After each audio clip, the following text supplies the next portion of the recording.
Bonjour et bienvenue à notre méditation. Aujourd'hui, c'est le 22 février. Je continue de méditer sur le cheval rouge qui donc représente la persécution des enfants du Seigneur. Donc nous voyons que le cheval rouge et les autres chevaux vont suivre celui qui part à la conquête.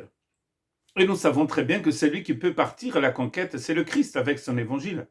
Lisons Matthieu chapitre 5, versets 10 à 11. Heureux ceux qui sont persécutés pour la justice, car le royaume des cieux est à eux.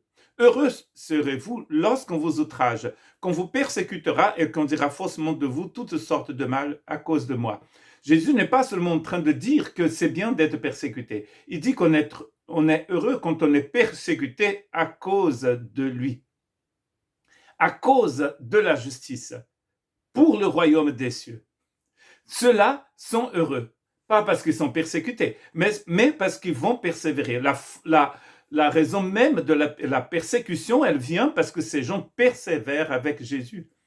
Depuis que le Christ a établi son Église sur cette terre, les chrétiens ne cessent d'être persécutés, car le cheval rouge parcourt la terre pour persécuter le peuple du Seigneur. Et nous allons voir dans plusieurs textes du Nouveau Testament que cela est vrai. Dans Luc 21, verset 12, « Mais avant tout cela, on mettra la main sur vous et l'on vous persécutera, on vous livrera aux synagogues, on vous jettera en prison, on vous mènera devant des rois, devant des gouverneurs à cause de mon nom. » Encore une fois, on vous persécutera à cause de moi. C'est parce que les gens adhèrent au Christ. C'est parce que les gens croient au Christ. C'est parce qu'ils ont reçu la vie du Christ qu'ils sont persécutés. Le cheval rouge qui, en fait, part avec son épée pour le sacrifice.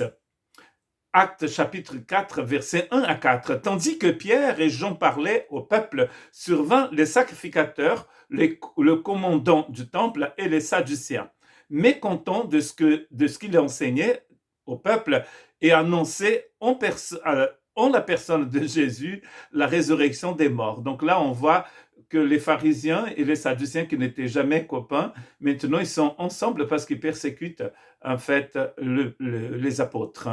Ils mirent la main sur eux et les jetèrent en prison jusqu'au lendemain, car c'était déjà le soir. Cependant, beaucoup de ceux qui avaient entendu la parole crurent, et nombre des hommes s'éleva à environ 5000. Là, nous avons l'évangile qui progresse, mais voilà, ils ont arrêté ceux qui prêchaient l'évangile. Nous allons voir que par la suite, les choses vont s'empirer, au point qu'à un moment, la plupart des chrétiens vont partir, vont quitter Jérusalem, et partout ils vont aller, le cheval blanc va les suivre, et ils vont annoncer l'évangile, et la persécution suivra donc l'annonce de l'évangile, comme toujours. Regardons maintenant dans le chapitre 5, comment la situation va changer. Cependant, dans le verset 17, le souverain sacrificateur et tous ceux qui étaient avec lui, savoir le parti des Sadduciens, se levèrent remplis de jalousie. Donc, encore une fois, les pharisiens et les Sadduciens ensemble. Ils mirent donc la main sur les apôtres et les jetèrent dans la prison publique. Mais un ange du Seigneur, ayant ouvert pendant la nuit les portes de la prison, les fit sortir et leur dit: « Allez, tenez-vous dans le temple et annoncez au peuple toutes les paroles de cette vie. » Donc, vous voyez que là, la persécution qui a suivi la proclamation de l'évangile dans le chapitre 4, maintenant va donc aussi suivre l'annonce de l'évangile, que lui, à son tour, va suivre l'arrivée du cheval rouge. Donc le cheval rouge est tout le temps là.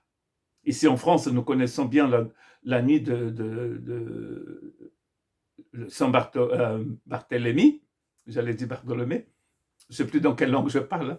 Moi, j'ai vu au Pays Basque, juste en face de nous, donc de chez nous, dans les Landes, il y a donc le village de Saint-Barthélemy.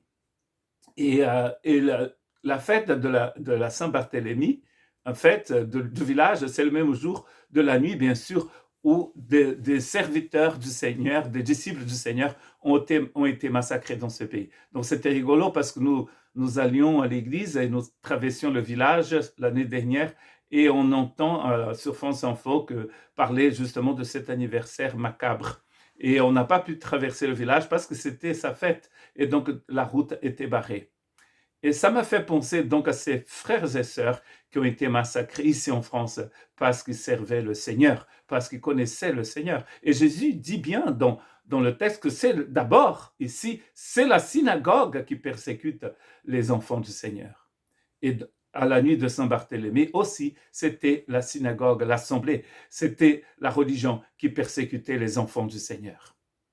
Actes chapitre 5, verset 41-42, les apôtres se retirèrent de devant le Sanhédrin, joyeux d'avoir été jugés dignes de subir des outrages pour le nom de Jésus.